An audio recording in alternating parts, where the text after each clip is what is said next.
Ang mga opinyon at pananaw sa susunod na programa ay sa mga host at mga panauhin lamang. Hindi ito pananaw ng himpilan o ng pamunuan ng network. Alright.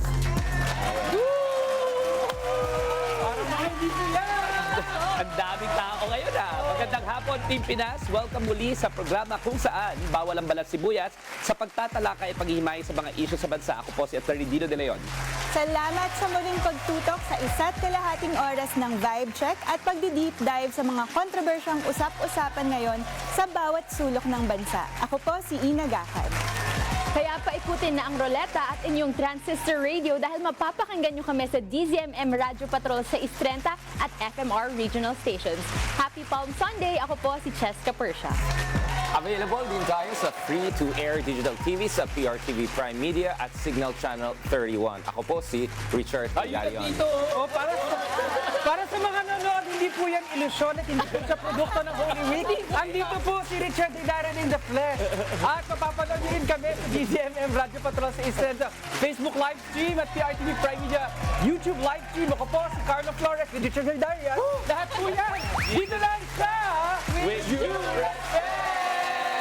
Welcome back, Cheska and Richard Haydarian, Itong fighting corruption, it's systemic corruption. So dapat yung Carlo Flores, parang mas marami pang nag-resign kasi sa Clive Arguelles, seryoso, sincero, at yung buong kapangyarihan. Sabrina Gacan, Excuse me lang, no? Ay, wow! Dino De Leon. Sa totoo lang, sa real talk lang tayo. No, real talk. Mawalang galang na po. Umpisa na nag-usapang With Due Respect. Sino mo mamaya maamo ka na sa akin? Kabilang sa pag-uusapan natin ngayon ang pagbaba ng trust rating ni Vice President Sara Duterte dahil sa pagkakadawit sa isyu ng katiwalian. Pagkakadawit dahil sa katiwalian niya. Bagagyaring bumaba ang mga nagtitiwala kay Pangulong Marcos kaugnay naman ng investigasyon sa mga anomalya. Anong investigasyon meron ba? At ihimayin din natin ang idineklarang State of National Energy Emergency bunsod ng giyera sa Middle East. Ano nga ba ang mga hakbang ng pamahalaan sa patuloy na pagtaas ng presyo ng mga produktong petrolyo? Tatalakayan din natin ang emergency powers kay Pangulong Marcos para pansamantalang suspendihin o tapyasan ang excise tax sa produktong petrolyo. gaano kaya kalaki ang ibabawas sa buwis para mapababa ang presyo ng gasolina at diesel? At bubusisiin din natin ang pagdinig ng House Justice Committee sa dalawang impeachment complaints laban kay VP Sara Duterte. May epekto pa ba ang reklamong ito na hindi pagsipot sa pagdinig ni VP Sara at ang kanyang defense team? Hindi sumisipot. Kaya naman, mawalang galang lang po. Sumipot ka naman. At simulan na natin ang Vibe Check! Survey results. Pulso ng bayan. Simplihan natin sa Vibe Check. O yung fearless forecast mo. Sinong tama? Oo nga pala. Tama sila. Pabalik tanaw lang natin, Oo. At bago tayo pumunta dun sa ating mga nakaraang fearless forecast, simulan natin ang talakayan sa pagbagsak ng trust ratings ni Vice President Sara Duterte. Sa survey ng Pulse Asia, lumabas na 51.5% ang walang tiwala sa Vice Presidente dahil sa pagkakasangkot niya sa korupsyon. Kaya nga, Ina, pinunahan ng mga respondents ang kabiguan ni VP Sara na sagutin ang sinasabing maanumalyang paggamit ng confidential funds ng Office of the Vice President at Department of Education. Di ba hanggang ngayon, hindi pa rin natin alam kung totoong tao nga ba ang mga nasa acknowledgement receipts katulad ng pangalang Mary Grace Piatos. Tama ka, Carlo. Lumitaw din sa survey na hindi nagtitiwala ang iilang Pilipino kay VP Sara dahil sa pagmumura at sinasabing pagbabanta sa buhay ng ilang opisyal ng bansa, kabilang na dyan si Pangulong Marcos. Bukod dyan, Cheska, may bahagyang pagbaba rin sa nagtitiwala o sa mga nagtitiwala kay Pangulong Marcos dahil naman sa sinasabing kabigoang labanan ang katiwalian. Sa inyong palagay, may sapat bang basehan ang pagbaba ng trust rating ng dalawang pinakamataas na opisyal ng bansa? Ayan, ilagay natin yan sa mga comments. Ano tingin mo? Ikaw muna, Richard, kasi ikaw yung huli. Sabi na sa'yo, ay yung palagay daw. Yung palagay. Nasa pa. Bilis na, mabilis. Mataas. Yeah. Ay, Ang problema ko dito is, wala naman ginagawa yung isa. So, ano yung basihan? Kasi, isa alam ko, presidente, commander-in-chief, siya yung lahat. So, ang hindi ko maintindihan, ano yung basihan ng trust rating sa isang tao kung wala naman talaga siyang trabaho. To cite certain senator, spare tire lang ba ang tawag sa vice president since Duterte time? So, yun ang problema ko sa mga trust rating, satisfaction rating nowadays dahil hindi klaro sa akin ano yung trabaho ng vice presidente Ako at may- ano yung basihan ng trust and satisfaction rating. Ako di ako agree. May trabaho binigay ngayon sa Vice President. Sumipot sa Kongreso. Di ba? Parang hindi niya yata ginawa. Oo nga, oo. Adi kulang dapat bumaba. Mas mababa Negative na dapat. Negative kasi hindi sumisipot. Pero diba? tama, no? Kasi Richard, no? Kasi parang kung wala nga naman ginagawa, tabang the more you do, talagang marami din naman makikriticize either di mo ginagawa or di mo ginagawa. Pag kino-compare mo yung parehas na mataas na top 2 leaders natin sa bansa. Pero personally, nakakalungkot na silang dalawa sa panahon ng krisis, parehas bumababa yung ratings.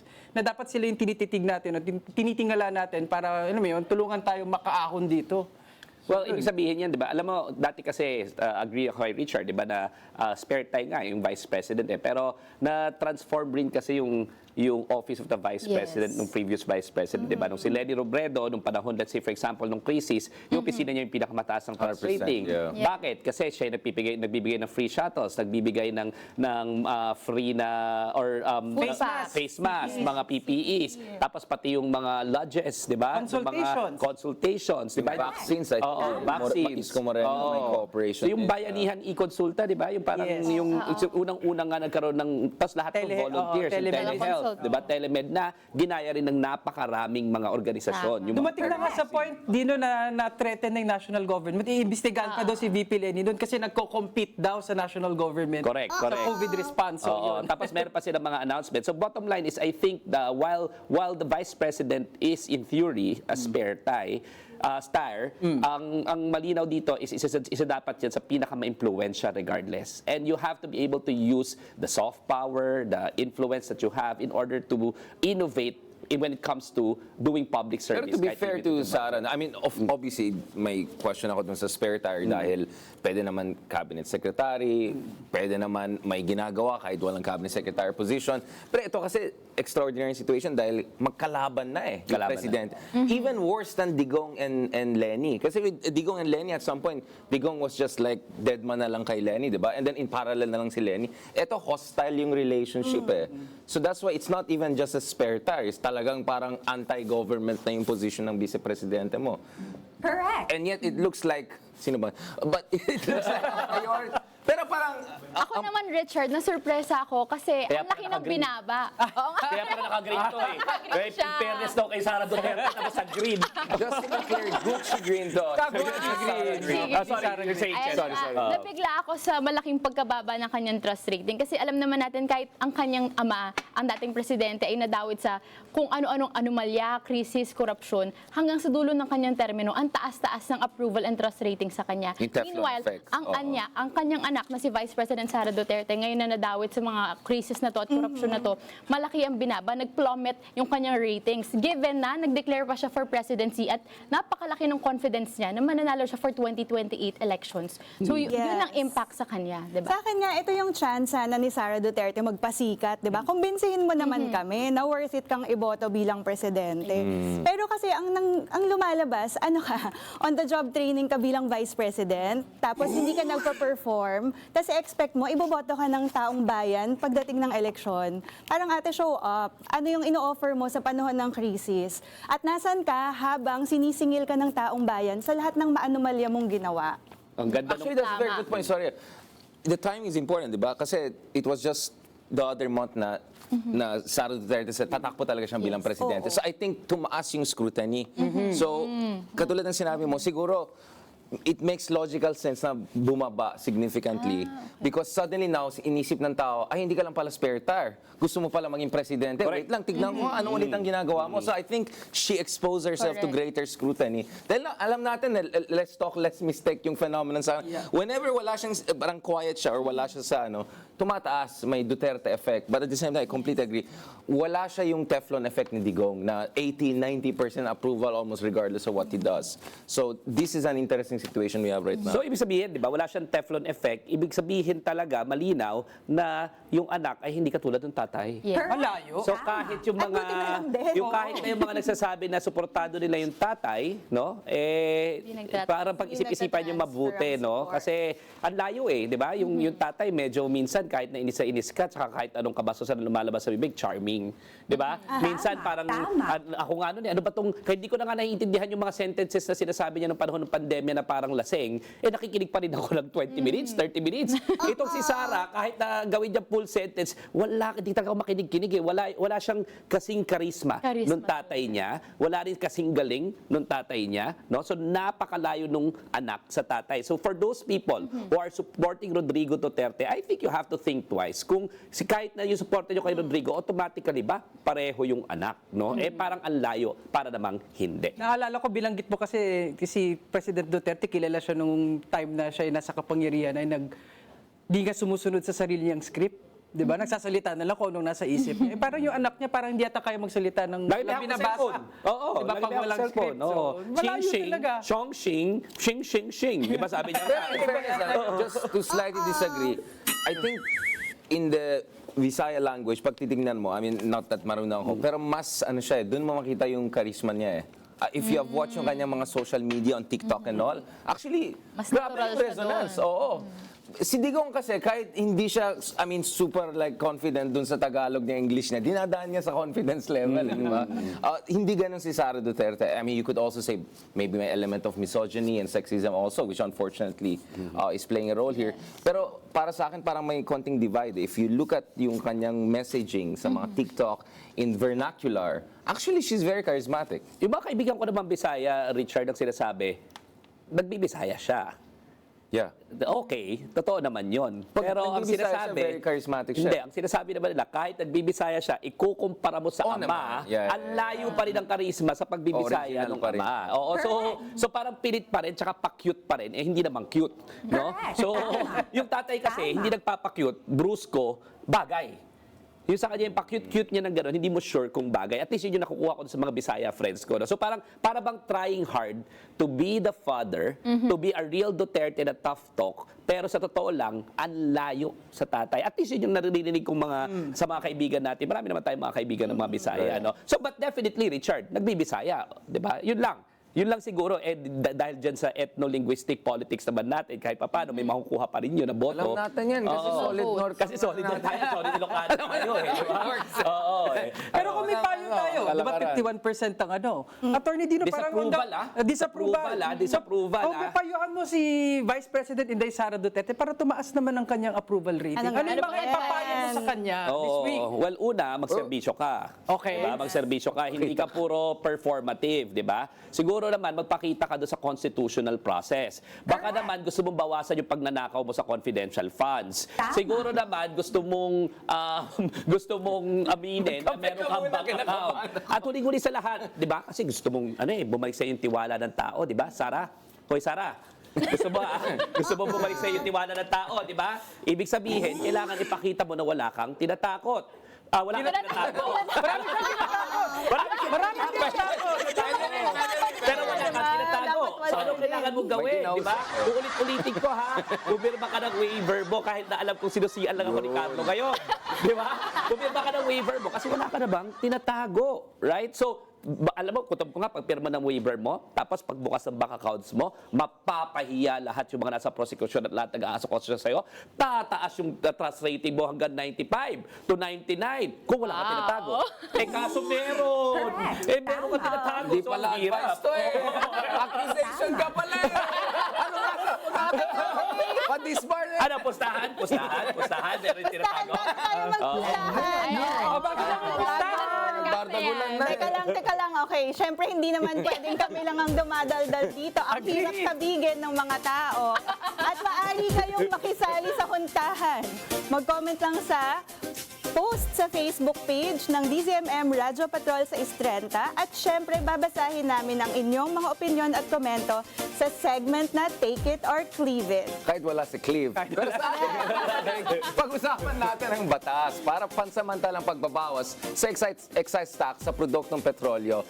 Dito lang yan sa With Due Respect! Pipirma na ng waiver yan.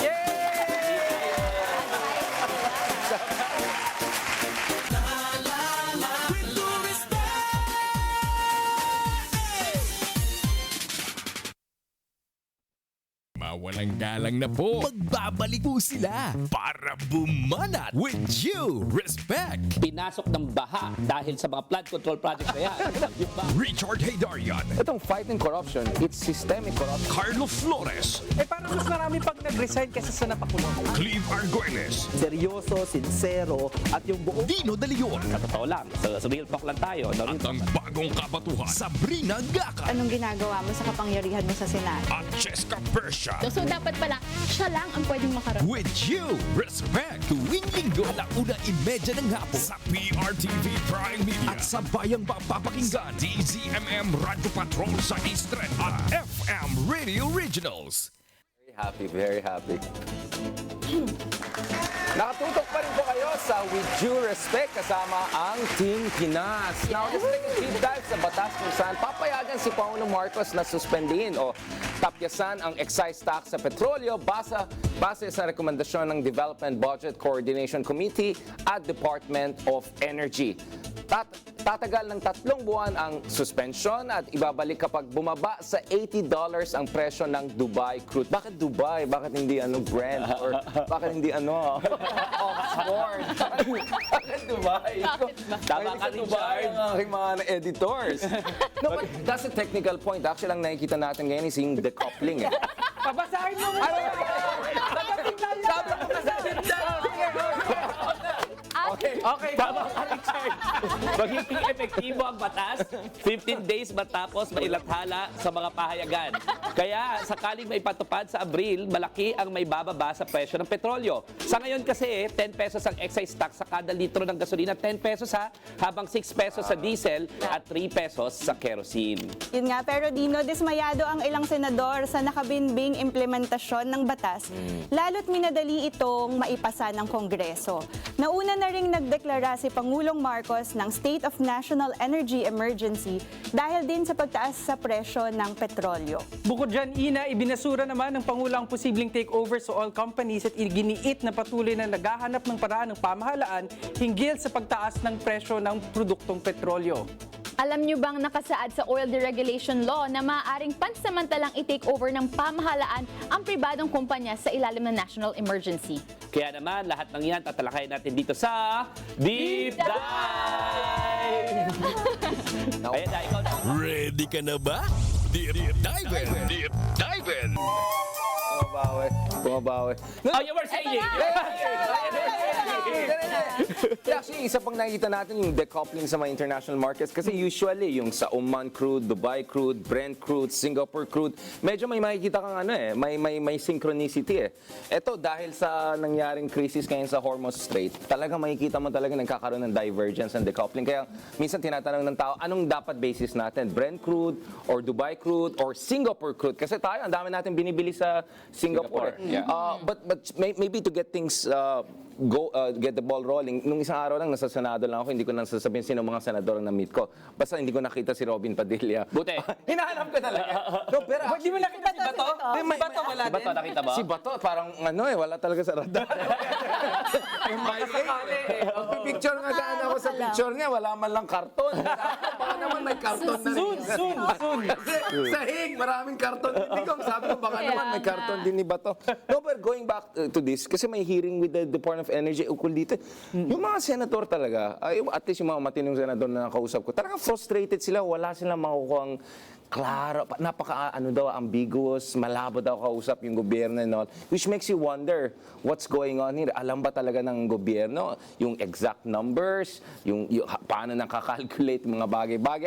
Are they really on top of this, no? At medyo naging worried ako after talking to some of these senators who were also asking about what's happening in the Middle East right now.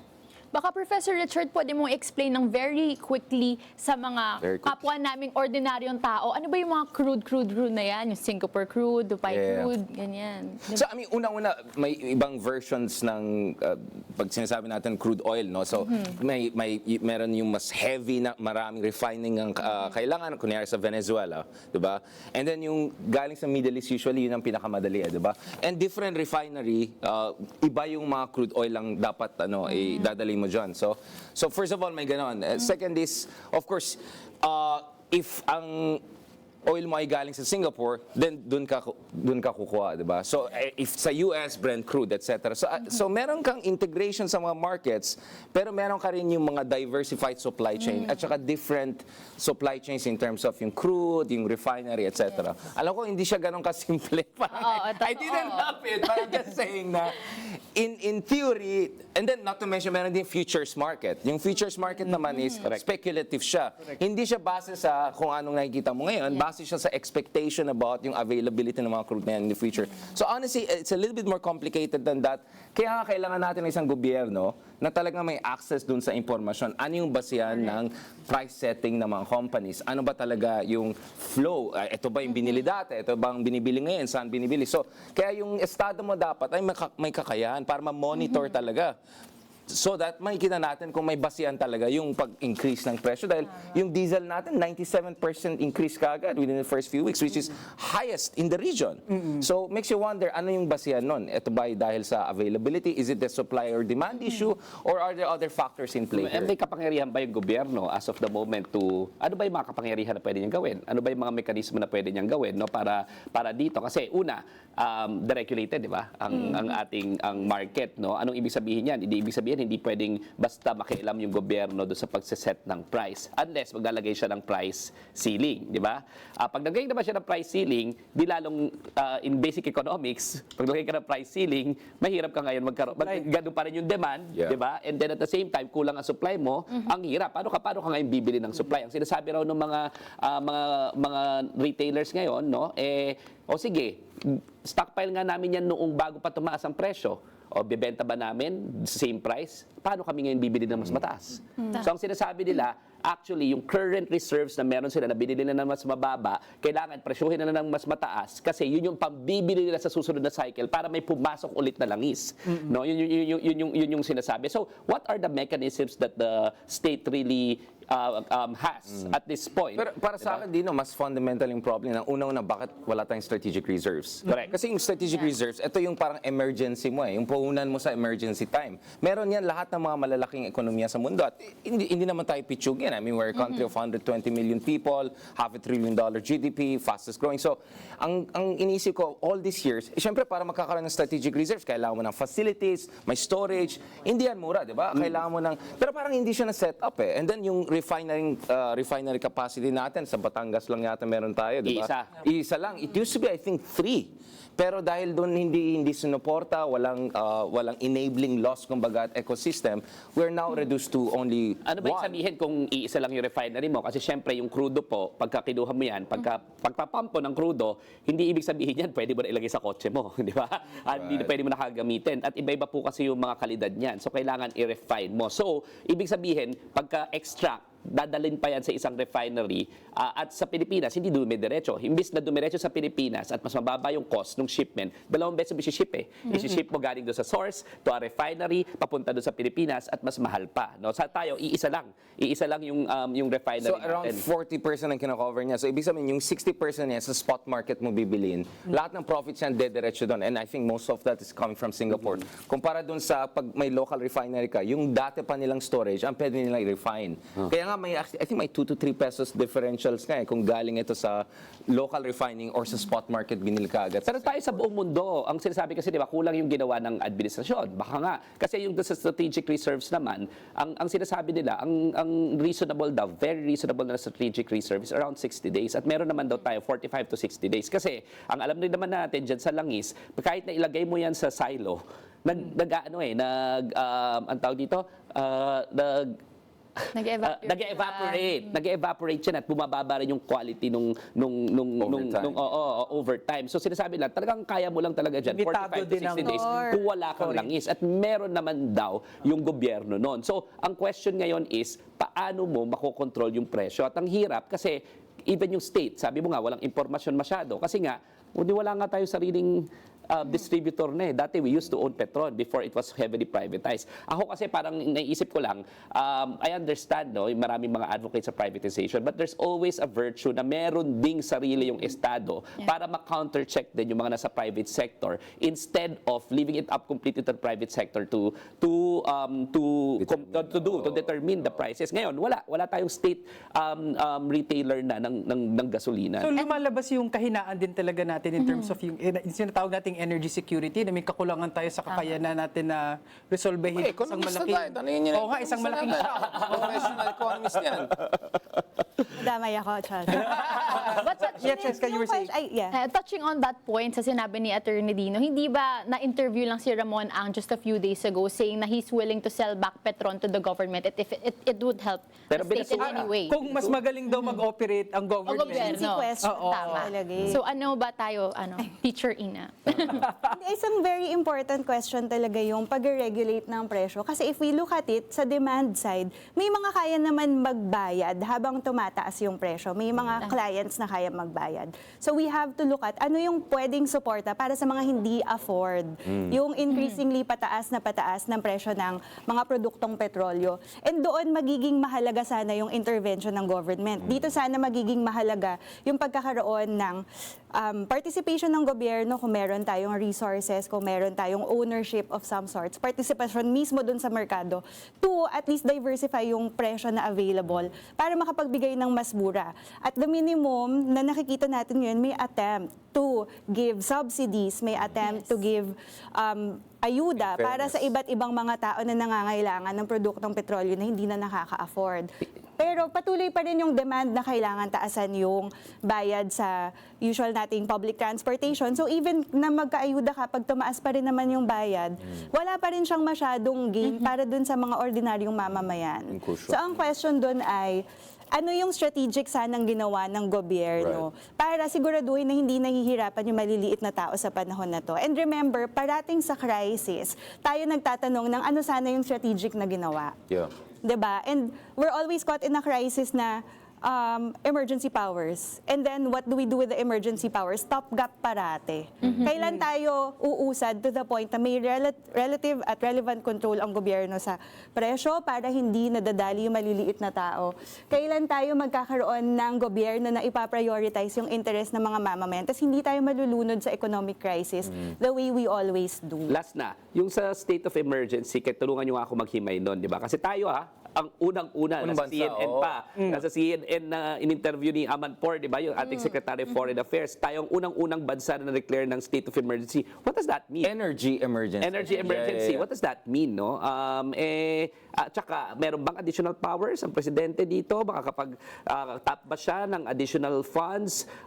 Anong alam ninyo? Kasi, nag-declare ng state of emergency pero parang hindi malinaw para sa akin Mahirap ang kung ano emergency. yung epekto niyan at ano ibig sabihin pag nagdeklara ang isang bansa ng state of emergency. Kasi di ba parang hindi kaya natatakot lang yung merkado at lalong tataas yung presyo. Na Kung wala namang kasi additional. emergency. Oo, di ba? Nagpa-panic buying. Gusto ko lang paalala na nagdeklara din ng presidente last year ng state of calamity. So nagpatong na yan on top of our energy crisis. So ang sabi kasi nila sa state of calamity, may maa-access ng mga utang, lalo na yung mga negosyo, may makakapag-disburse yung mga ibang mga local government na kanilang mga contingency funds. So parang hindi mas masyadong malinaw pagpapaliwanag nga sa taong bayan. Baka strategic ambiguity yan against hoarding, against abuses. Parang the idea there is that pag may na-detect na kalokohan ng gobyerno dahil may state of energy emergency, baka may extraordinary powers ng government. Except yung dahil hindi matinong kausap daw. Hindi malinaw. Pag nag-usap yung Senado, yung executive, hindi mapin down anong specific Correct powers nga. na So yung kailangan. messaging, kahit na So yung the cart messaging. before the horse, kumbaga ang nangyari parang hindi dito. malinaw yung plano and even yung messaging na paano ba ibig sabihin itong state of emergency, paano man natin i-address, anong balak ng gobyerno. Sa totoo lang po, andito lang po tayo sa totoo, dahil real talk naman ito, no? Kulang ang pagresponde ng gobyerno at kulang din yung nakukuha naming message kung handa ba tayo o hindi. So sana ma-address ito kasi ang naghihikahos ay ang bawat Pilipino. Pero to be honest, mas confusing pa sa akin yung sinabi ni Marcos na biglang bukas tayo mag-negotiate ng joint development sa China dun sa Reed Bank. Alam ko, mahabang usapan yan, but that was picked up online, especially by mga pro-China people. Sabi, tingnan mo ang Pilipinas, kaya umiiyak na sila. Di ba US ally yan dati, galit yan sa atin, tapang-tapang nila. Sabi ko, ang sinabi lang nila, bukas tayo na i-restart yung mga conversation, pero hindi naman yan bukas na may lalabas na langis dyan sa Reed Bank. Di ba? That's gonna take a long time. So, sa tingin ko, the President was just trying to send all of these signals to the market to say, marami tayong ginagawa para siguraduhin na hindi tayo out of options. Not to mention, as we speak, we're asking for waivers. Hindi lang sa Russian oil, we got just one major, I think 800,000 barrels of oil, but even Venezuelan and Iranian oil to potentially. So I think, nagsascramble yung ating presidente to reassure the market and people na we will not be out of resources. And at the same time, sinasabi niya sa mga hoarders and potential abusers, eto na, meron akong konting leeway dito. Baka anuin ko kayo pag may ginawa kayong kalokohan. So, for me, baka positively, may strategic ambiguity dyan. Hopefully. Pero time out muna tayo dahil umiinit na ang usapan kasing init ng studio kasi nagtitipid din kami ng kuryente. At dahil sa aming pagbabalik, samahan nyo kami sa meriendang puno ng bangayan. Dito lang yan sa... With due respect! Ano merienda natin? Real talk. Ay, sarap.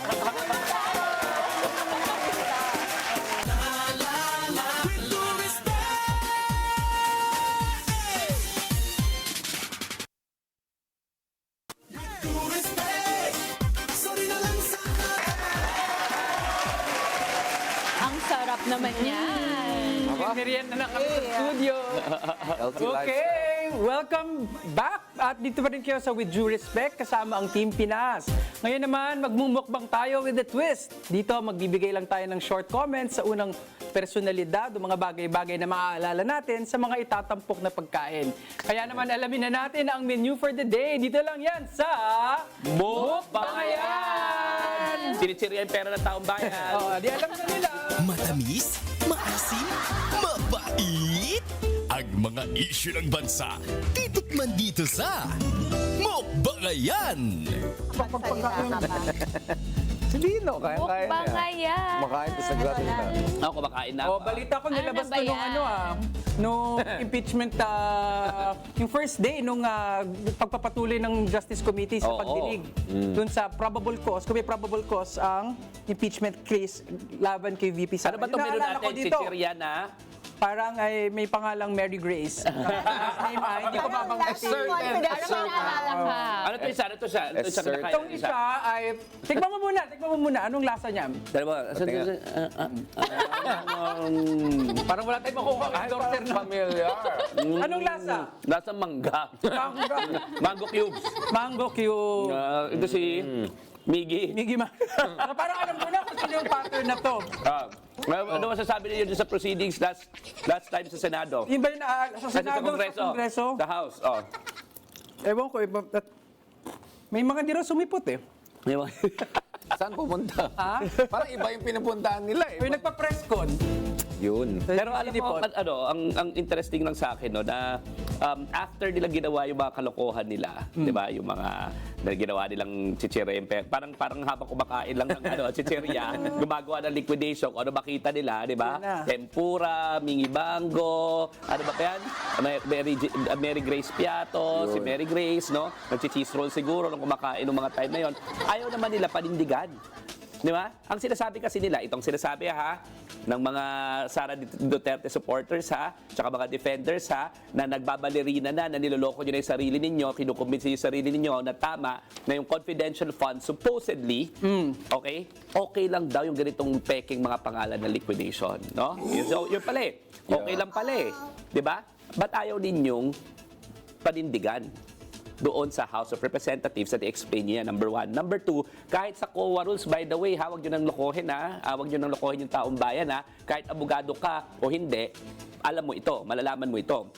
Sa COA rules po, kahit na pwede yung use of alias, kailangan isumitin nyo pa rin doon sa COA in a sealed envelope yung totoong pangalan. At yan ay hindi ginawa ni Sara Duterte at Office of the Vice President. So kung hindi nila ginawa yan, ibig sabihin, peke talaga tong lahat ng mga ito. At wala talaga, there's no such thing, at wala talaga nag-e-exist ng mga taong supposedly pinagbigyan nila nitong mga confidential funds. And you still have to justify kung saan ginamit yan, kung paanong intelligence gathering in a sealed envelope. Question, ginawa mo ba yan, Sara? Ginawa ba yan ng Office of the Vice President? Hindi. Sinichiryan nyo lang yung pera ng taong bayan. Pagkatapos, ayaw ninyo i-justify kung saan nyo talaga dinala. Alam mo, Attorney Dino, ang masasabi ko lang sa mga kababayan nating mga ordinaryong mamamayan katulad namin, pumunta ka nga lang sa Zumbahan sa barangay, kumain ka ng pa-lunch nila na worth 100 pesos, papapirmahin ka pa. Wow. Ang attendance ng full name mo, signature mo, magbibigay ka pa ng valid ID. Kasi ganun tayo mag-document ng mga ginagastos ng gobyerno. Yun nga lang 100 pesos, dinodocument natin. Paano pa kaya yung bilyon-bilyon na pera ng taong bayan? At di na Diba? tayo lalayo. Napakahirap ng para sa isang ordinaryong mamamayan na kumuha ng ayuda na yan. Diba? Dadating pa nga sa punto na wala ka sa master list, wala kang matatanggap. Dapat ganyan. So sa mga pangkaraniwang mamamayan, gaya sinasabi mo, Cheska, hirap na hirap tayong ma-access yung rekurso ng pamahalaan. Tama. Pero sa kanila, pinapapak lang ng ganyan. Parang, di ba? Naman, gising naman tayo. Gising na. Kaya grabe yung yung kasinungalingan doon sa troll machine na clear na daw ng COA. Hindi clear ng COA ha, yung Office of the Vice President ha. May Sumulat, instance, diba? Oo, sumulat. Tsaka actually pinuint out ni dating COA Commissioner Heidi Mendoza. Nakita niyo ba yung bagong lumabas ngayon no na nakakangamba yung financial statements ng Office of the Vice President. Yung liabilities, Oo, kasi grabe. dumami at Oo. lumobo ang liabilities, Grabe, no? So, ibig sabihin yung mga Jesus booking ninyo Mariose. dyan, nilalagay ninyo sa liabilities, parang ang dami-dami ng utang kasi hindi ninyo ma-justify kung saan nyo kinukuha yung pera o saan nyo ginagastos yung pera, no? So, hindi ganyan yung nakaraang Vice President, ha? Ngayon, Parang 199 million ba yun? Nakita ko parang ang daming zeros eh. Oo, lumobo yung liabilities. Ano bang ginawa yung nagkagastosan? Di ba, spare tire, sabi mo, di ba? Bakit noon naman, mas marami mga programa yung Office of the Vice President at almost half the budget of yours, pero wala kami makita mga programa. Ang dami mga programa noong nakaraang administrasyon. Eh, lalayo pa tayo. Alam mo, yung pinakamalaking liability ng Office of the Vice President ngayon ay yung Vice President yata mismo. Siya yung Baka yun, baka Baka binuhat. nilagay sa balance sheet. Baka nilagay sa balance sheet yung President. nakakapita. Pwede ka na sa kabila. Yung mga matatanda. Parang ganun yung trip nila eh. Baka nailagay na. Ang pinakamalaki liability ay yung... Pero alam mo, ang dami-dami kasing nung nakaraang administrasyon, nung panahon ni Rodrigo Duterte, ang daming korupsyon, di ba? Andyan yung Farmally scandal, nung nagkaroon tayo ng pinakamalalang krisis sa balat ng lupa na kinaharap ng modern generation, ninanakawan pala tayo, no? Pero ang dami, hindi na naman napanagot. By the way, walang napanagot dyan sa Hanggang Farmally ngayon, scandal na yan, hanggang ngayon, di ba? Nangyari na rin sa Napoli scandal, na niloko-loko tayo hanggang ngayon, di ba? Halos walang napanagot dyan sa Napoli scandal.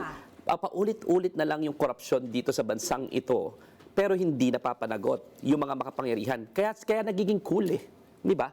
Nagiging cool, no? Ang nagiging mentalidad, unahan na lang sa pagkuha ng pera, parang bobo at tanga ka pa kung hindi ka magnakaw.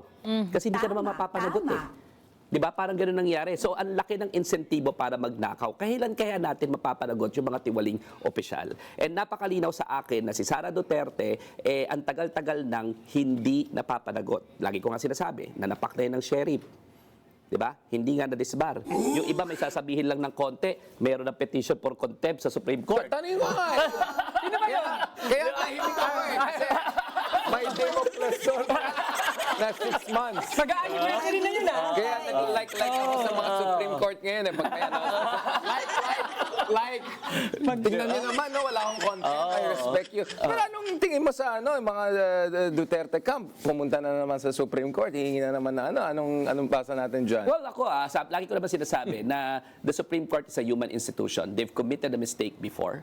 Nagkamali sila. Napakalinaw na hindi mo pwedeng i-impose yung isang rules na hindi naman nag-e-exist. Napakalinaw na supposedly domain ng House of Representatives, the co-equal branch of the Supreme Court, itong impeachment at ng Senado. No?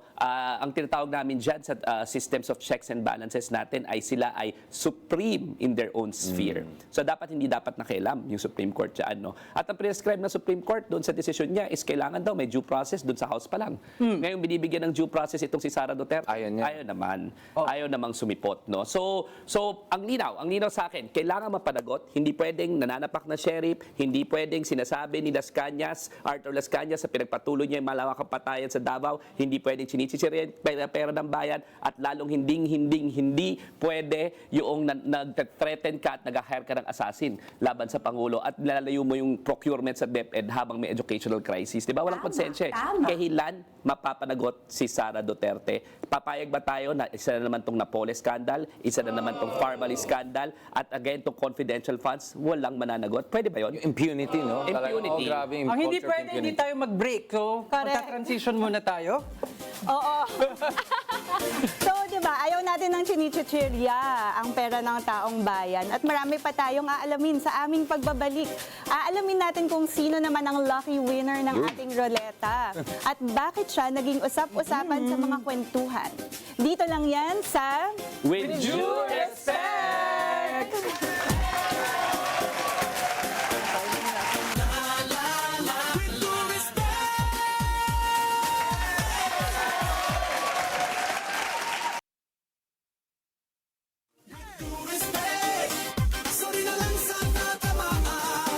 Hindi talaga kami sa schedule na yun.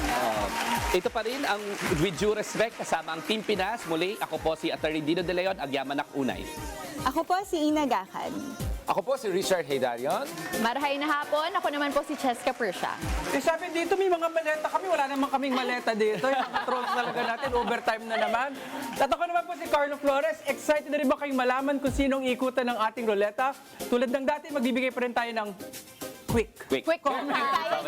Sino ba matatabataan ng ating Very pahiwagang quick. Dito, ruleta? very quick. Sa mga nanonood nakikinig, pwede rin kayo makijoin, share your thoughts sa live stream sa ating DZMM Radyo Patrol sa Instagram at Facebook page. Ito ang Magic Ruleta!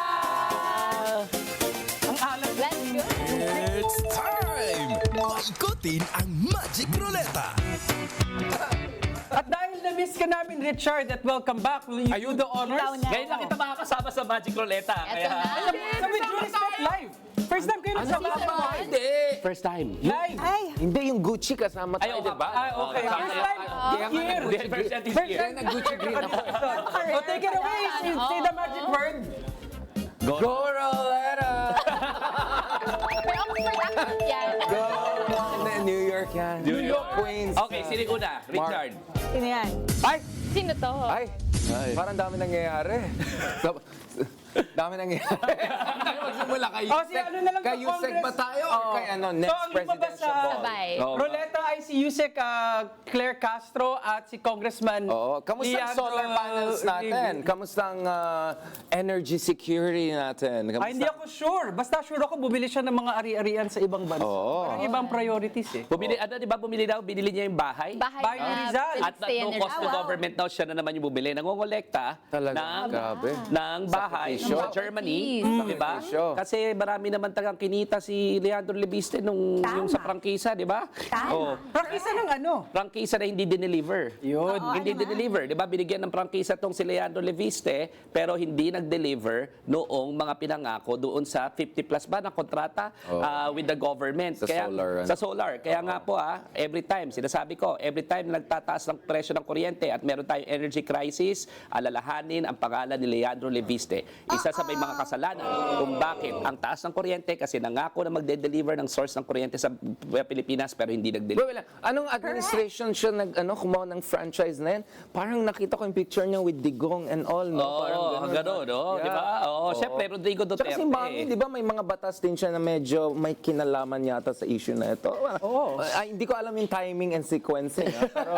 Pero in the sure ako- universe, may mga elements who are like floating there. Pero sure ako, Richard at Dino, yung mami ay kongresista Oo. nung panahon na dinidinig ang application nila ng prangkisa. Total Family coincidence. business. It's total coincidence. Total coincidence Oo. lang yan. Tapos, Siya to ang conspiracy theory. Oo nga, baka masyado Parang kong maga, oo. parang maga. pero ito si Yusek Claire, di ba? Nung binabanggit niya yung nangyayari doon sa prangkisa, di ba? Supposedly, kinuot niya lang si Ombudsman Remulla, Kinasuhan. nitong Oo. si Leandro Leviste ng 120 500 million, di ba? 120 million, Hindi ko 120 alam. million damages Inadjust, daw inadjust. diba? Sa na libel case dito lamang kay Yusek Claire. So, itong si Yusek Claire, dahil isa namang abogada, di ba? At saka, ano yan di ba siya yung host nung Abogada de Campanilla. Oo, dito sa- Usapang de Campanilla. Usapang de Campanilla dito sa DZMM. Magaling na abogado yan, nag-counterclaim. 500 million. Ayun. Let's split the difference. Maganda yan, maganda yan. So ngayon, may demanda, kasi hindi pwedeng, alam mo yun, nananakot-nakot kayo ng demanda ng ganyan, na hindi naman maayos, di ba, yung merit, di ba? So, ibig sabihin, lalong-lalo na yung mga taong kaya na mag-stand up to bullies, Yes. no? Kasi kung ako, di ba, dedemanda mo ko ng walang basehan, talagang yayariin kita ng counterclaim. Di ba? Yayariin ka ng counterclaim kasi we don't tolerate bullies. We don't tolerate those people Legal harassment. who use the machinery of the state and the justice system as a weapon. No? So ibig sabihin, lumaban itong si Yusek Claire at 500 million. No? Sa bagay, siguro barya lang naman yan kay Leandro Leviste kasi nga, ang laki naman ng kinita niya doon sa mga kontrata na yon, tsaka yung government contracts na yon, tsaka yung prangkisa na again, hindi nag-deliver. Hindi nag-deliver yung mga pangako mo sa private 2019, sector, ha? 2026 Wala. na, yan. Wala.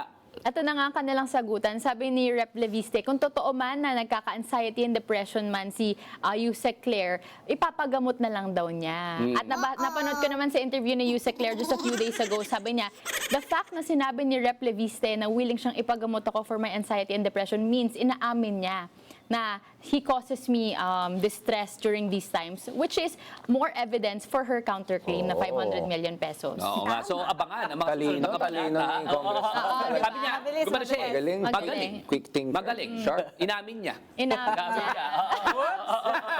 Okay, meron pa kayang lalabas sa ruleta? Ruleta!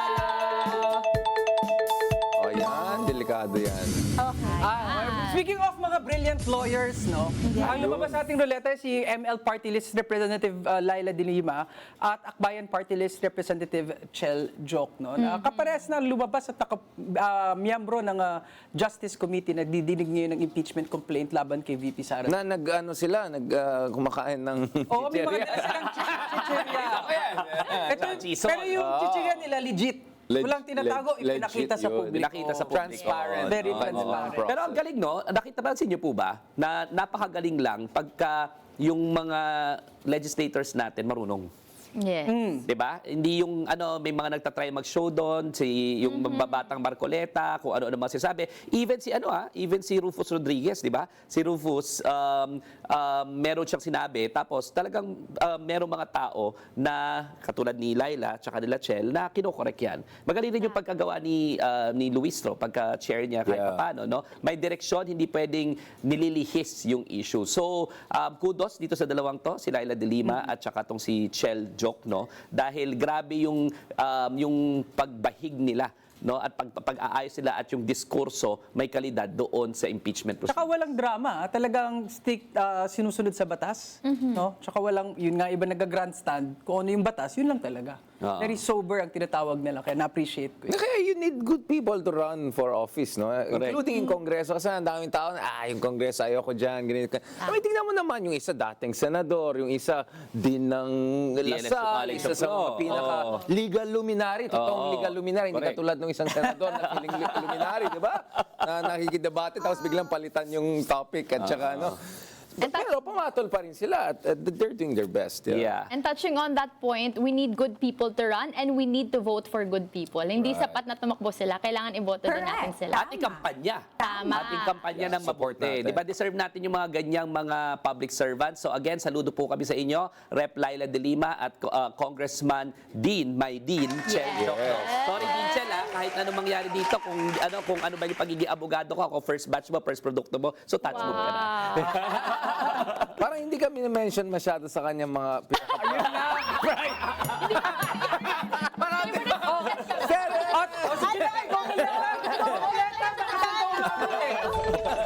I was Hindi favorite Speaking of Lodins. Oo, Lodins. Isa supposedly. rin tong Lodin, di ba? Lodin, Si si Congressman Rufus Rodriguez. Ano naman ba yung bago niya sinabi kaya bakit siya nasama sa ruleta ngayon, no? So pinapanood natin yung impeachment trial live. Ang sabi nito ni Congressman Rufus Rodriguez, may hinihingi si Chel Jokno na congressional custody kay Madriaga dahil nga, di ba, may death threats na, etc. para may secure na bilang bahagi ng impeachment.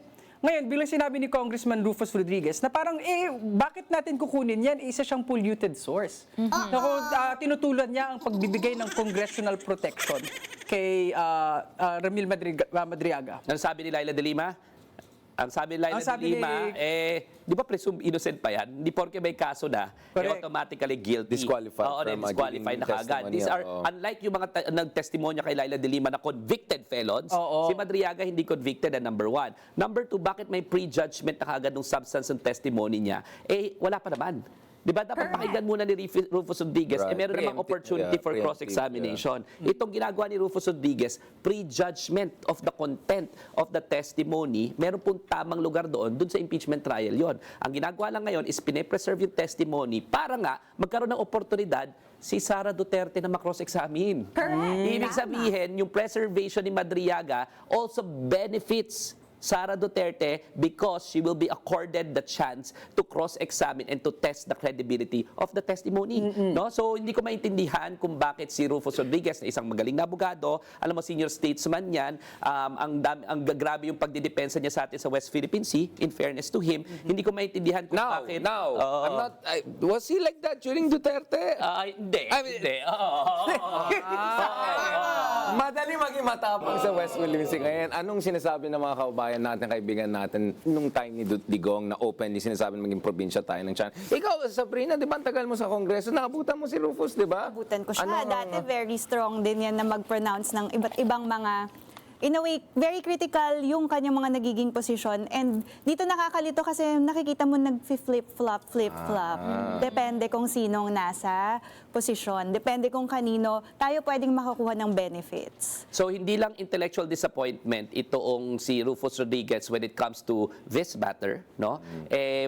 Parang yung prinsipyo rin, pasensya ka na, Congressman Rufus, no? Parang hindi rin very something to be proud of. Bamboo. Oh, bamboo. Flip-flop eh, no? The wind We expect blows, more from you kasi ang balita ko, isa kang student leader sa UP College of Law. Yun. In fact, kinampanya ka pa nga ng batch nung nanay ko, pati na nanay ko, na tumatakbo ko ang student council president, no? So I'm expecting more from you because you're a byproduct of the premier state university. Pero unfortunately, ang nangyayari sa iyo pa-sway-sway ka depende sa politics, no? Hindi ganyan ang gusto naming leader, no? Sana wag ganyan at sana tumindig tayo dun sa tama, lalong-lalo na pagdating kay Sara Duterte, hindi kung ano lang convenient. Tama. Okay. Okay. Sa madagdag, go Roleta! Roleta!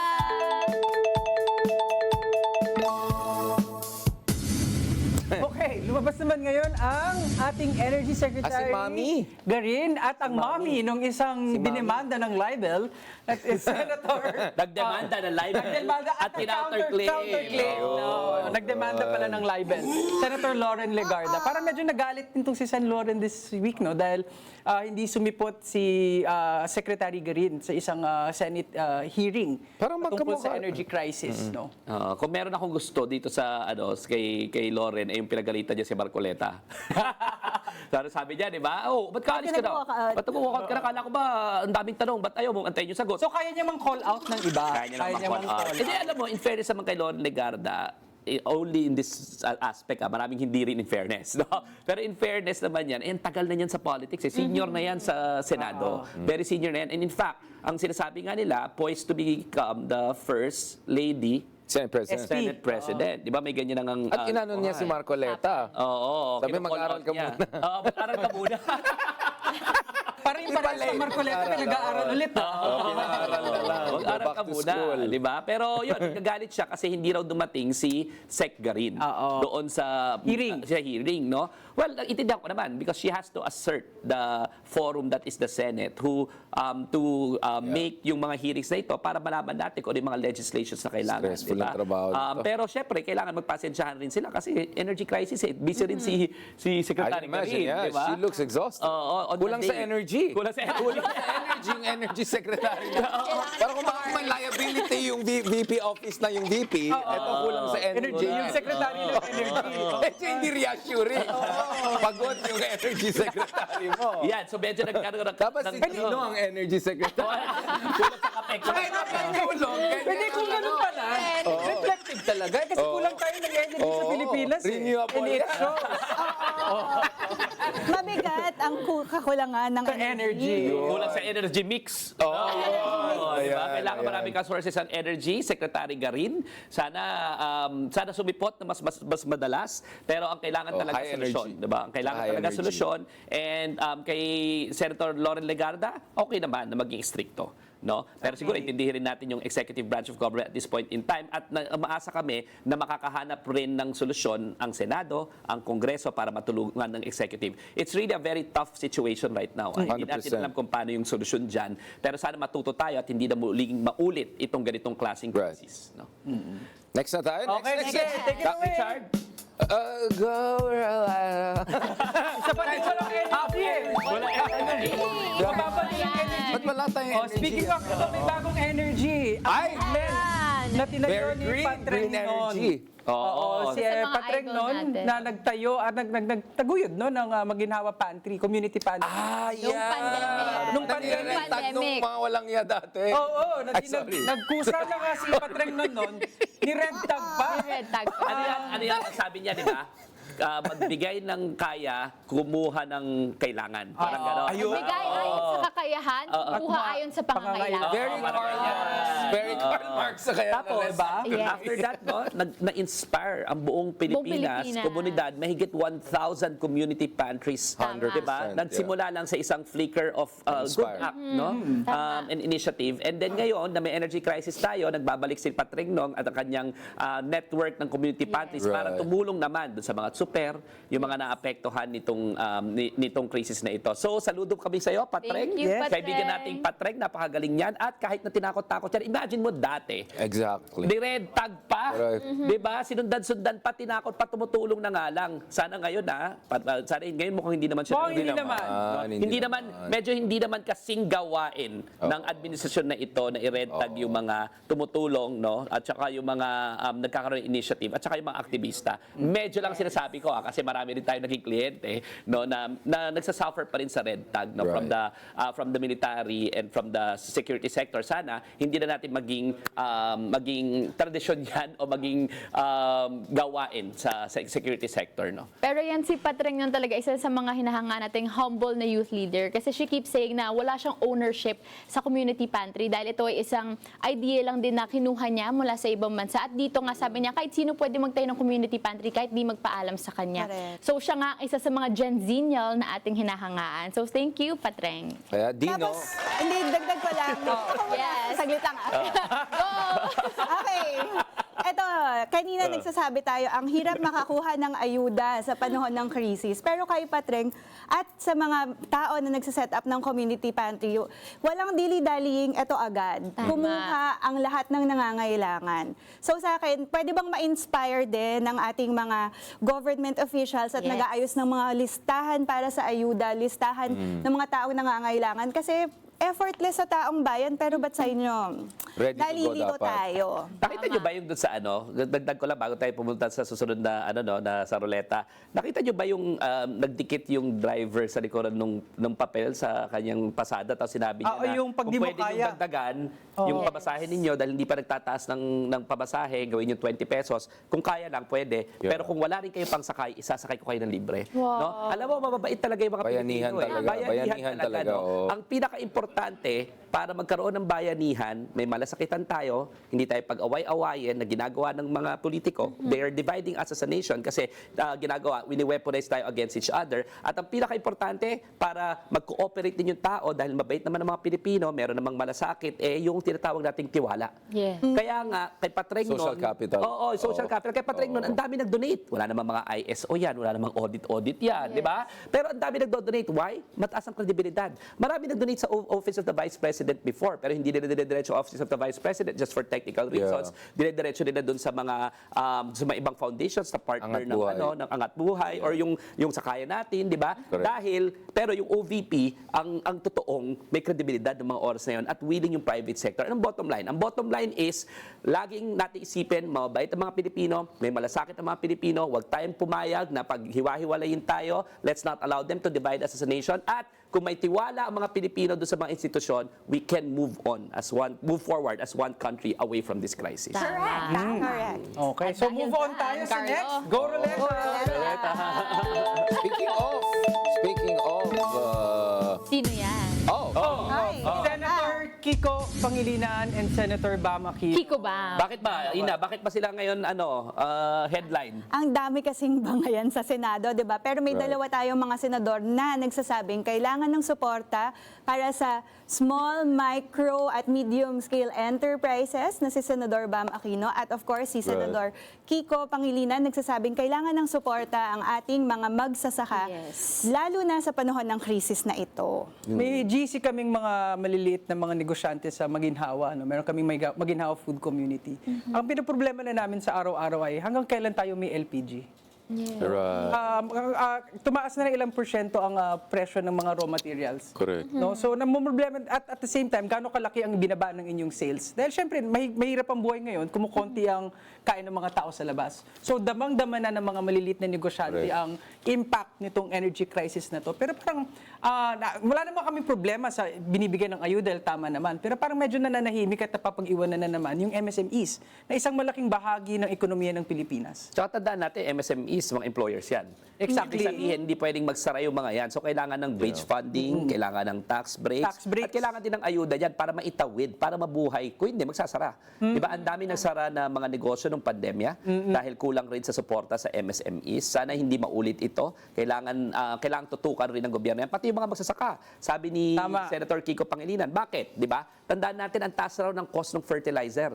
Kasi yung fertilizer, merong petroleum component yan. Di ba? At saka syempre, lahat ng mga input cost yan, yung pagbabiyahe, di ba? Lahat yan may pamasahe. Pagbabiyahe nila yung mga sayote nila from Baguio to Manila, ang taas ng pamasahe, ang taas ng presyo ng petrolyo. So, importante rin na may bridge funding. So, hindi lang yung mga super, kailangan tulungan natin yung mga super, kailangan tulungan natin yung mga nagko-commute, pero importante rin na huwag natin kalimutan yung cascading effect sa ekonomiya nitong pagtaas ng presyo ng petrolyo at ano yung mga pinaka-vulnerable at kasama dyan ng MSMEs at saka yung ating mga magsasaka. Tsaka similar dun sa kanina minention natin sa Kongreso na meron tayong mga leaders na katulad nila Dean Jokno and swerte din tayo na may ganito tayong mga senador. Kasi alam natin si Bam back in the day, social entrepreneurship talaga yung kanyang shtick, di ba? And he won international awards for that. Kay Kiko naman, di ba? Hindi lang naman dagat, pati mga agrikultura, lahat ng mga bagay na yan.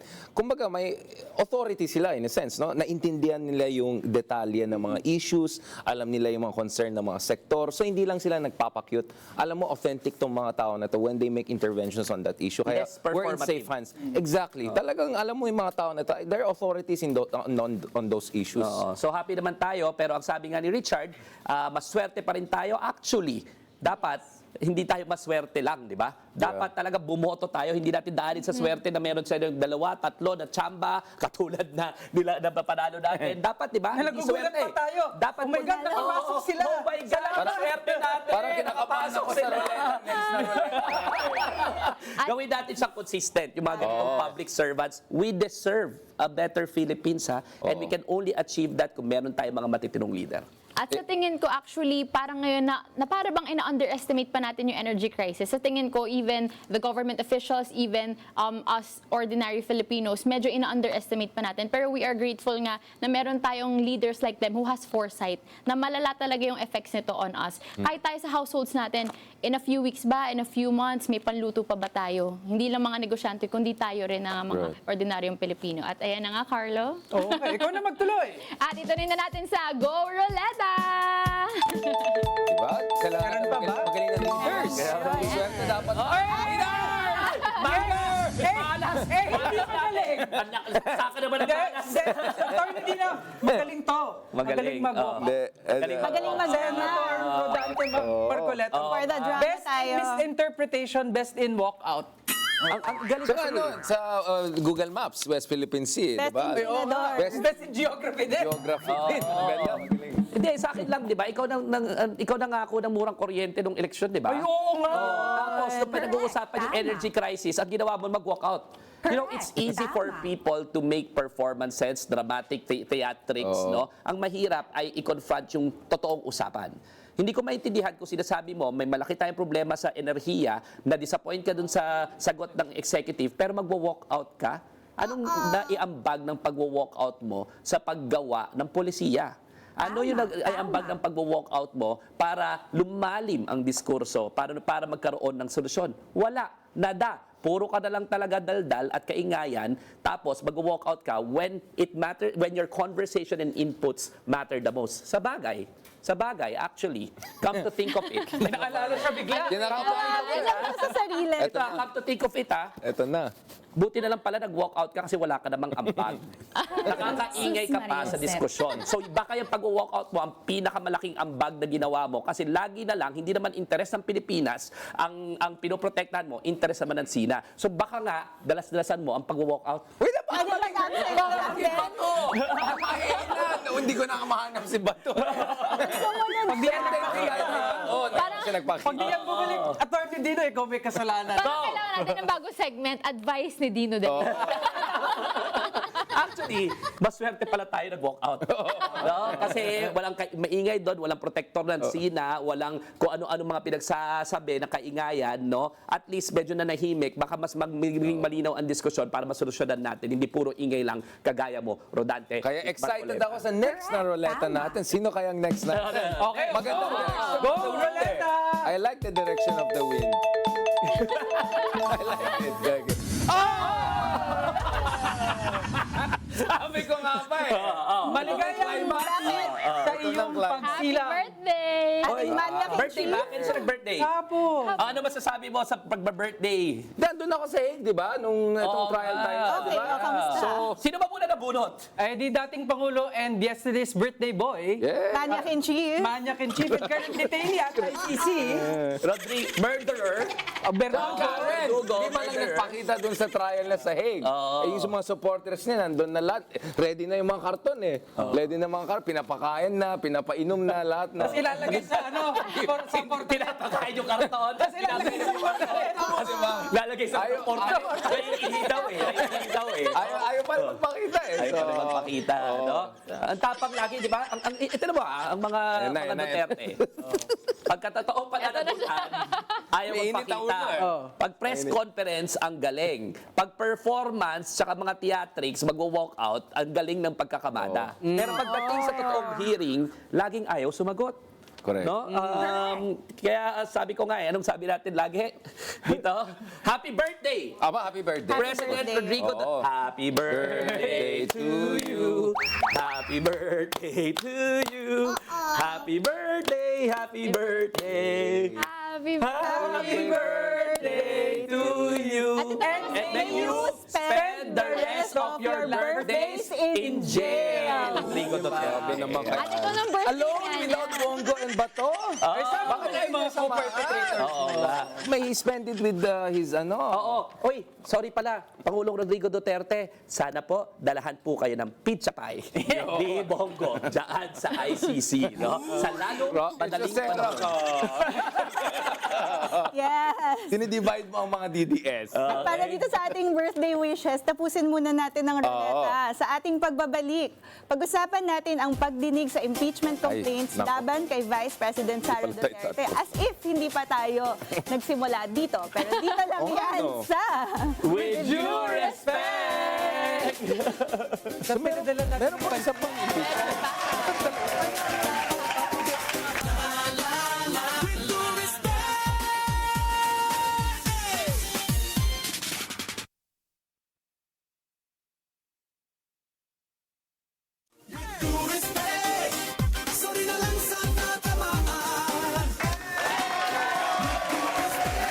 Ito na nga. Welcome back sa With Due Respect, kasama ang Team Pinas dito sa segment na BS Politics, also known as Bawal ang Balat Sibuyas. Pag-usapan natin ang pagdinig ng House Committee sa dalawang impeachment complaint laban kay Vice President Sara Duterte. Nagpatuloy pa rin ang pagdinig kahit hindi dumalo si VP Sara, pati na rin ang kanyang defense team sa kabila ng pahayag na sasagutin nila ang mga akusasyon sa tamang forum. Yes, kabilang sa napagkasundoan ng komite ang pagbibigay ng karagdagang proteksyon sa sinasabing bagman ng Vice Presidente na si Ramil Madriaga. Ipinasopina rin ang ilang dokumento kabila na ang SALN ni VP Sara, favorite mo yung document. Pati na rin ang certification ng Philippine Statistics Authority para ma-verify yung mga nakatanggap ng confidential funds. Favorite mo naman yun. Mula sa Office of the Vice President at Department of Education. Yes, at ipinasabina rin ng House Committee on Justice ang miyembro ng defense team na si Attorney Michael Powa na nagsilbing Education Undersecretary sa ilalim ng termino ni VP Sara bilang Education Secretary. Naniniwala kasi ang ilang kongresista may ideya si Powa kung paano nga ba ginastos ang confidential funds ng Department of Education. Hindi humarap sa pagdinig ang kampo ni VP Sara pero nagsagawa ng press conference. Alam mo naman yung priorities, no? Kung saan kinwestiyon ang legalidad ng tinawag nitong mini-trial. Pero buwelta ni Justice Committee Chairperson Beatrix Luistro, clarificatory hearing lang ang pagdinig at hindi paglilitis na gagawin lang sa Senado.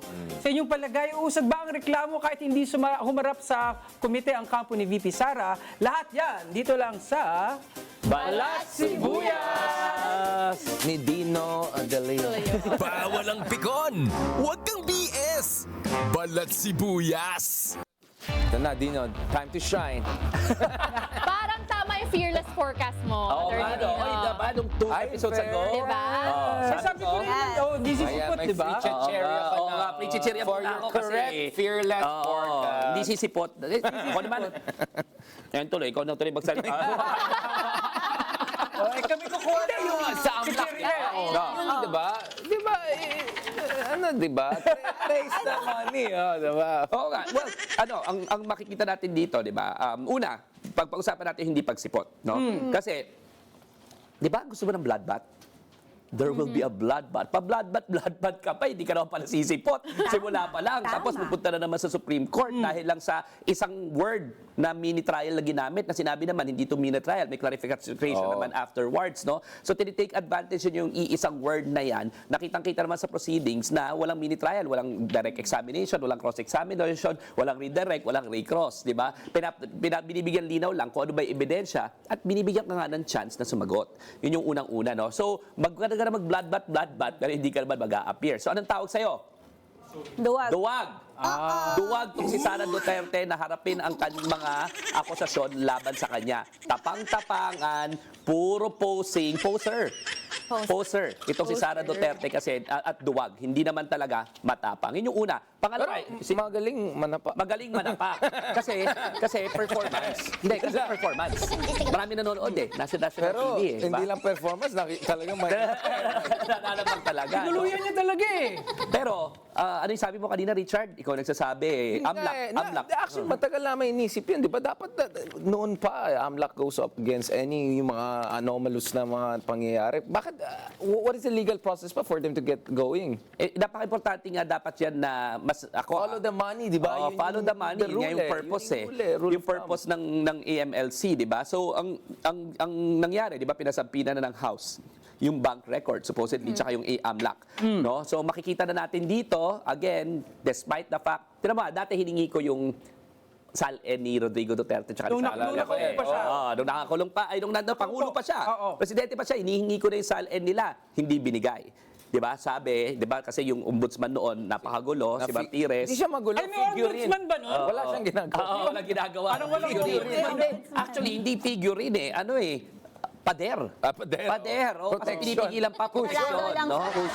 Shock absorber. Oo, buti na lang ginawa ni Boying, nilift yung Ombudsman Order number 1 niya. So, Correct. himasmasan ng taong bayan ang lahat ng mga decision makers sa tama naman, yan ang sang-ayon sa konstitusyon, no? Sa ating saligang batas, tsaka sa ating mga batas, no? Na dapat binibigay yung iyong SALN. So ngayon, makikita na raw natin yung SALN at makikita na rin natin yung bank accounts. Kahit na ayaw ni Sara Duterte po, may man ng waiver, hindi naman pwedeng brat-brat ka na lagi ikaw na susunod. So sa wakas, sana magkaroon ng lakas yung ating mga institusyon, yung House Committee on Justice, sana magkaroon ng lakas ng loob yung mga congressman na maiakyat ito sa Senado. But definitely, ang incriminating dito ay yung bank accounts. No? Yung bank Yun nga, accounts. so tingin nyo that will affect her, trust rating? Yeah, I think that will have an effect on trust rating, no? Ano sa tingin mo, Cheska, di ba? 51% ang 51% kanyang ang dissatisfaction, binabat. di ba? Ay, trust, walang tiwala sa Walang tiwala. Ako nagtataka lang ako tayo naman, ba't napakahirap namang kunin yung impormasyon na yan? Wala namang namilit sa mga public officials natin na maupo sa pwesto. Tama. Bakit ang hirap kalkalin? As a matter of process, but yung bank secrecy, kailangan pa natin makaawa at dadating pa sa point na kailangan pang i-apply. Hindi ba dapat pag public official ka, hindi nag-a-apply sa'yo yung bank secrecy? Actually, nag-a-apply lang siya, pero pwede siyang bulat-latin ng ombudsman. No? Kaya ako naniniwala nga, bilang isang abogado, no, na isa rin sa route kung para hindi na maging issue ang bank secrecy na yan. Kasi, alam mo naman si Sara, pupunta sa Supreme Court every single instance sa kaya niya. Kasi takot duwag Baka mabuksan talaga yung sekreto niya no? So, ibig sabihin, ang gagawin niya, tatakbo sa Supreme Court, sabihin, violation ng bank secrecy, ang nakalagay sa bank secrecy law, impeachment proceedings is an exemption, pero yung impeachment proceedings, ang ibig sabihin niyan, trial. Pero di ba dapat when the law does not distinguish, we should not distinguish. Yan ang rule namin no? Mga mag-aaral ng batas When the law does not distinguish, we should not distinguish. Dahil parte ito ng impeachment proceedings, dapat may karapatan na isabpina ng House Committee on Justice. Pero alam naman natin, no, na Split syempre, hairs sila dyan. gagawin teknikalidad. Yeah. Pero tandaan natin kung ayaw na natin yung legal issue na yan, ang pwede naman talagang may access is si Ombudsman. Kasi si Sara Duterte, nung sinumitin niya yung kanyang SALN, Meron sa baba nakalagay dyan, you're giving full powers to the... may waiver. May waiver. So, winave niya na yung rights niya under bank secrecy. The moment na submit ka ng SALN. ng SALN. Yeah. So, sa akin palagay, isa rin yan sa ruta na pwedeng tahakin para mabuksan ang katotohanan. Tandaan po natin Tandaan lang po natin, ang goal po natin dito ay mabuksan ang katotohanan. Yes. Ngayon, kailangan rin natin ng cooperation ng mga duly elected public officials, including si Sara Duterte, kung wala naman talaga siyang tinatago. Hanggang saan ba ang tapang ng mga Pilipino?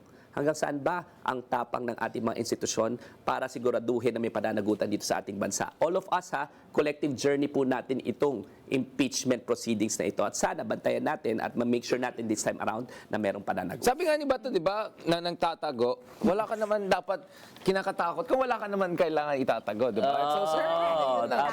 Tama. So, sa Sabi tingin niya, mo, flight is evidence of? Guilt, sabi niya, di ba? Saan siya ngayon? Yun ang So, sa kinos tingin tayo ko- ni Otabe. So, yun talaga. Pero ngayon naman, babasahin na natin ang inyong mga comments habang umangat-ngat ako dito. At syempre, bilang mga judger at mga nag-merienda, Yes. decision kami if we will either take it or Leave it!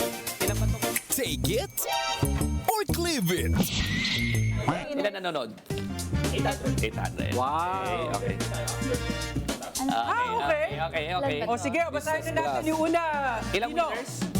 Okay, sabi ni Teresa Hio, sana yung 125 million binigay na lang sa mga tao kahit tig 20K per tao, Oo nga, no? madami na kinabang. Tapos yung iba pang ninakaw at ibinalik ng mga taga-flood control, hatiin sa bawat Pilipino. Yes. Take it or cleave it? Take it! Take it, take it. Oh, Take it, Lalo na ikaw. ngayon, panahon ng Take it. crisis. Ako cleave it. Bakit cleave it? Leave it. Kasi yung 125 million, barya, hindi lang naman yun ninakaw 600 plus million Di ba? Tapos 125 million paghahatian. Nakalculate ka agad. Lakihan natin. Yung binalik ko sa flood control, mababa lang rin kumpara doon sa projected na nawala. No? Pero in fairness kay Teresa, pwede ka nang mapunta sa DepDev at gumawa ng economic package. Take it sa'yo. Okay. Oh, next. Okay, Next. so next naman. Richard. Ay, Richard, ito ako Ito, sabi? Mark Gonzalez 5913. Parang bank account niyan. Pa-wave natin yan. Wow, Richard, hey there. Yan, kompleto kaya. Ay, hindi pala kasi wala si Cliff. Inapakan ko lagi ang show nyo since Persia episode. Take this sa fuel crisis dahil dyan ang mga Carlo usage sa daan. Ang galing! Nag-hip-hop pala tayo. Hip-hop. Oh, oy, take it So, tapos dahil ginamit mo lahat ng mga pangalan namin ngayon, Take it. panalo ka na. Panalo ka na. Take it, take it. Alam mo na yan. It's over. May nanalo yan. May nanalo na isa, ha? Uwian na to. Uwian na. Okay, and Oh, then... Sabrina, ano na yung next? Okay. Yung next, ito, galing kay Rowena Regalario. Yun. Good afternoon, Team Pinas. Bumaba ang rating ng nagtitiwala? Bakit bumaba lang? Bakit hindi Yun ang walang sinasabi ko. nagtitiwala? Wala naman kasi siyang ginawang tiwa-tiwala. Oo. So bakit nga ba Top bumaba fan natin lang? siya. Are we gonna... Ang galing naman ni Rowena. Number 3, top Oh, ano, take it or leave it. Oh, nakita mo Take naman yung it. reaction ni Richard. Ano, take it or Oh, leave it? take it. Super. Super. Super. Okay, so congrats sa ating mga napili. Oo. Oo, ay wait, may Okay, nabasahin ito muna pa. tayo. Mark Anthony Alma Jose, thanks for the mug too. Watching now all the way Ay, from nice. Bantay. Ay, ay, gusto ko yan. Mark, Gusto ko Mark, yan. pirma ko yan. Pirma ko yan, pinakita mo. Pwede na sa salin yan. Oh, congratulations sa ating mga napili, lalo na yung may mahabang ni sinulat. But for now, let's Mahihap watch pa. this. May isa pa raw. May isa pa raw. Oo. May isa pa. Hindi, Siyempre gusto ko rin si Good Afternoon Team Pinas yung wala sa ano. So nanalo si Richard Hey there yan. Hindi no, 'di ba? Yung may card. Oh, yan. Dalawa na eh. Pag-usap. Saka si Rowena Regalario, Yeah. di ba?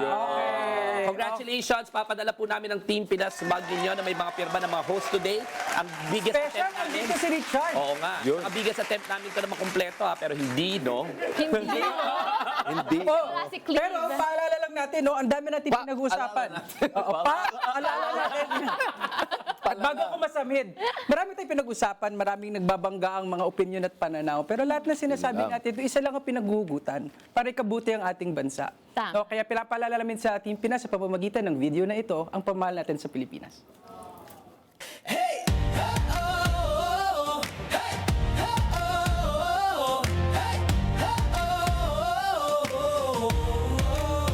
Bawat hakbang sa lupa ng bayan, pusong nag-aalab, handang lumaban sa kalsada ng pangarap. Tayo'y sabay, hawak kamay, Team Pinas ang taglay. Bagong umaga, tayo ang simula, liwanag ng pag-asa, Team Pinas ang dala, isigaw sa mundo. Team Pinas, Team Pinas, tayo. Kulay ng watawat, ating inspirasyon, pula't bughaw, dilaw na patnubay ng nasyon. Sa bawat bituin, kwento ng tagumpay, tayo'y magkaisa, pangarap ay sabay. Bagong umaga, tayo ang simula, liwanag ng pag-asa, Team Pinas ang dala, isigaw sa mundo. Team Pinas, Team Pinas, tayo.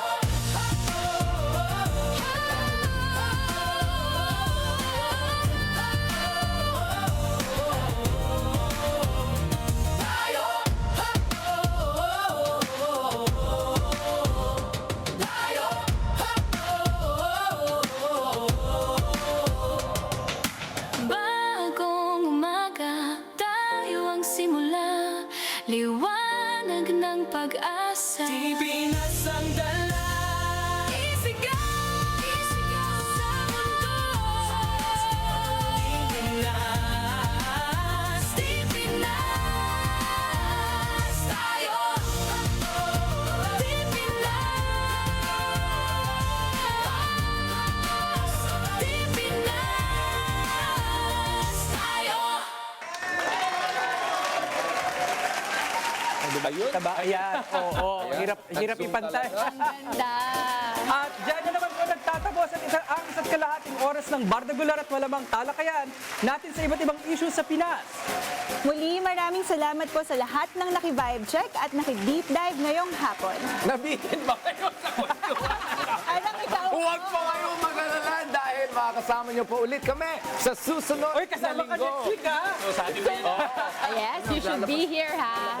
With your Gucci green.